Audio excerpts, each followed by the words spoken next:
শেষ ট্রেনের যাত্রী। রাত তখন প্রায় 12টা। ছোট্ট একটা স্টেশন, চারদিকে নিস্তব্ধতা, বাতাসে অদ্ভুত একটা ঠান্ডা অনুভূতি। রাহাত নামের এক যুবক কাজ শেষে বাড়ি ফিরছিল।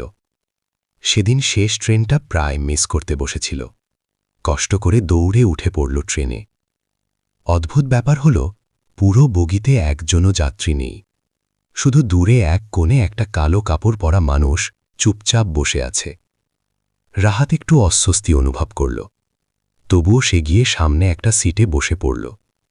কিছুক্ষণ পর সে লক্ষ্য করল, লোকটা এক দৃষ্টিতে তার দিকে তাকিয়ে আছে। চোখ দুটো অস্বাভাবিকভাবে স্থির। রাহাত ভাবল হয়তো ভুল দেখছে। সে জানালার বাইরে তাকাল। হঠাৎ ট্রেনটা একটা অন্ধকার টানেলের ভিতর ঢুকে গেল। কয়েক সেকেন্ড পুরো বগি অন্ধকার হয়ে গেল। আলো ফিরে আসতেই রাহাত দেখল, লোকটা আর দূরে নেই, তার একেবারে পাশের সিটে বসে আছে। রাহাতের শরীর ঠান্ডা হয়ে গেল।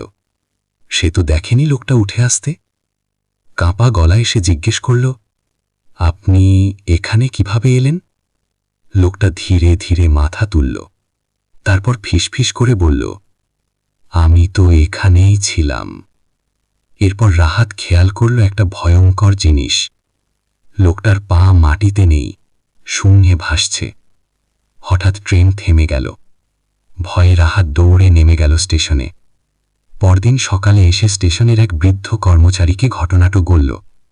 বৃদ্ধটা কিছুক্ষণ চুপ থেকে বলল, তুমি কি কালো কাপড় পরা লোক দেখেছিলে? রাহাত মাথা নেড়ে বলল, হ্যাঁ।